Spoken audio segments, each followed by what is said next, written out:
Les estaba comentando, ¿no? El programa pasado fue un programa en general sobre lo que son los 7 pecados capitales. Vimos las implicaciones psicológicas, las implicaciones sociológicas, y lo que acordamos fue empezar a revisar cada uno de los pecados capitales en la perspectiva de este programa de masculinidades, es decir, sin perder el objetivo que nos anima desde que empezamos con este programa de promover una manera diferente de ser hombre, y especialmente un hombre que se asuma desde su afectividad, de su no violencia, desde el respeto a los demás, a la naturaleza.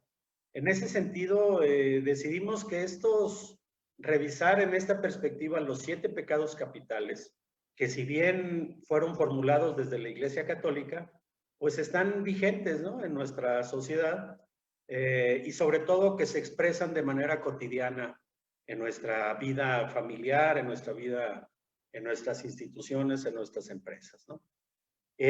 También, obviamente, decidimos tocar estos temas desde la perspectiva de los arquetipos de la masculinidad que estuvimos revisando también en los programas anteriores.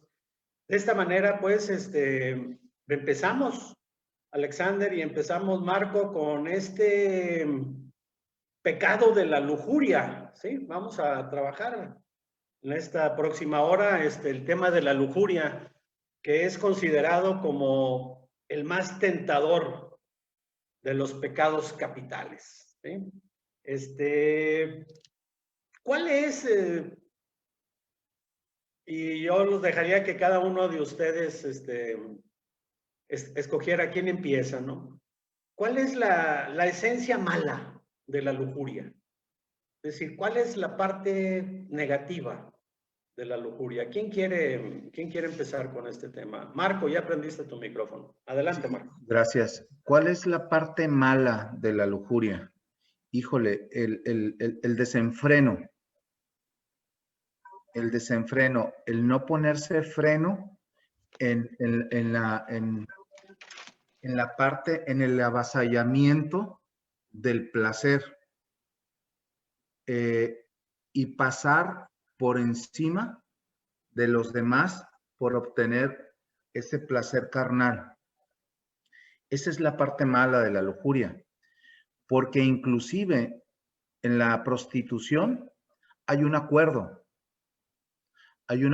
económico, pero cuando avasalla y trastoca la dignidad, el amor al prójimo, no desde el amor, sino desde el respeto.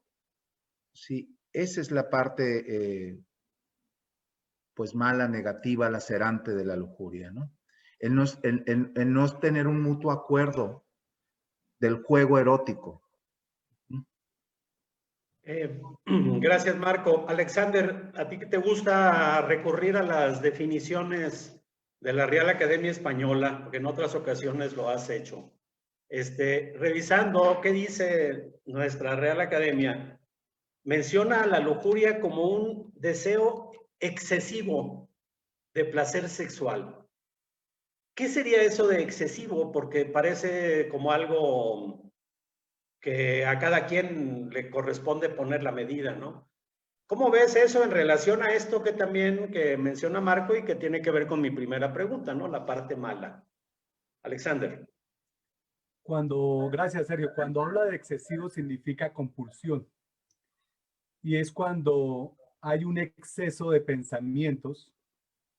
En este caso, la lujuria, hay un exceso de pensamientos con respecto al sexo y que lleva a que la persona, a través de impulsos, a través de emociones, esté actuando de una manera desenfrenada para buscar placer sexual. Eso sería como la parte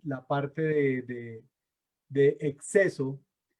Entonces, ¿dónde está el problema? El problema está en cuando la persona ya no tiene un control, primero en sus pensamientos, ya no tiene un control de sus emociones y esa emoción lo lleva a actuar de una manera desenfrenada y obviamente ese desenfreno lo lleva a que haya un dolor interno y también termine creando un dolor en las personas que lo rodean. Así sería como la parte de por qué la lujuria tiene una parte negativa, porque hay una compulsión, hay un exceso. Y ese exceso de querer placer lleva a un dolor interno, pero también lleva un dolor a las personas que lo rodean. Ok, gracias, Alexander. Entramos en un campo interesante que quisiera, Marco, que nos abonaras, ¿no? Respecto a esta cuestión que plantea Alexander, ese dolor interno que puede producir también esta falta de control y este exceso, digamos, de placer sexual. ¿A qué se referiría, Alexander, Marco? Este dolor interno, ¿qué dolor interno puede producir un exceso? En este caso, la lujuria, un exceso de deseo y de placer sexual. Ok, bueno, yo creo que la mejor persona para aclarar lo que está diciendo sería el mismo Alexander, ¿no? Pero yo puedo abonar en ese mismo sentido de lo que está diciendo Alexander, que yo he visto dolor en algunos hombres por no obtener todo el placer que quisieran, es desbordante, es ilimitante y no alcanzan a saciar su necesidad. Okay. En programas anteriores, y lo digo como parte de la raíz de la lujuria, ¿no?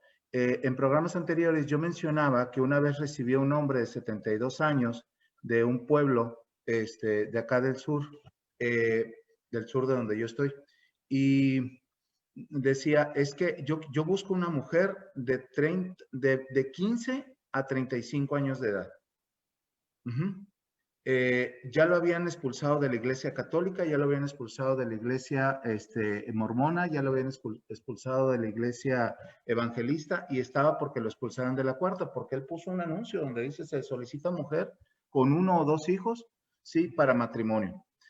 Entonces, bueno, pero el tema de él, y eso es lo que quiero comentar, lo otro, ya se había metido con sus primas, con sus hijas, ya había tenido dos esposas, o sea, desbordado el hombre. El tema de él es que a los 7 años de edad me dice que su papá lo sentaba junto a él y con su hermano a tener relaciones sexuales con su mamá. Entonces, imagínense el trastocamiento neurohormonal, ¿sí? Biológico de ese niño. Hay un trastorno fisiológico. Y entonces a partir de ahí, pues este niño pensó que así era el amor. Así se conseguía el amor, el contacto, el abrazo, la caricia, etcétera, etcétera. Y desde ahí, era avasallante el hombre, 72 años, ¿sí? Entonces, ¿realmente es solamente placer, placer, placer? ¿O es una adicción que satisfaga una necesidad interna, ¿sí? Un dolor profundísimo, ¿sí? Entonces, pues ya desde ahí, a ver, pues vamos trabajando, ¿no? No siguió con el proceso terapéutico, vino 2 veces, yo creo que lo que ocupaba era nada más un confesionario, ¿sí? Y ya, ¿no? Él siguió buscando mujer, ya no supe más de él. Sus hijas estuvieron en proceso terapéutico porque obviamente habían sido abusadas, ¿no? Y reconciliarse con ese perpetrador, con ese victimario que también era víctima, ¿sí?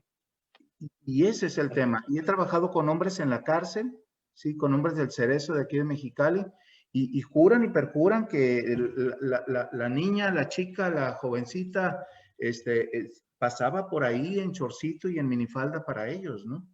Entonces, hacerlos entrar en una realidad, en esta realidad que nosotros concordamos, ¿no? A ver, espérate, ¿qué pasa acá en el cerebro? ¿Y qué pasa acá emocionalmente, no? Bueno, no sé si eso abone a lo que Alexander estaba diciendo desde su punto de vista. No, no sé si sea a lo que se refería Alexander, ahorita le vamos a preguntar, ahorita te voy a preguntar, Alexander, pero esto que pones en la mesa de discusión, Marco, me parece fundamental, porque es una realidad que no podemos negar y que ha sido parte del ejercicio de la sexualidad masculina, y que tiene que ver obviamente con el abuso sexual. Entonces, ahorita vamos a regresar a este punto.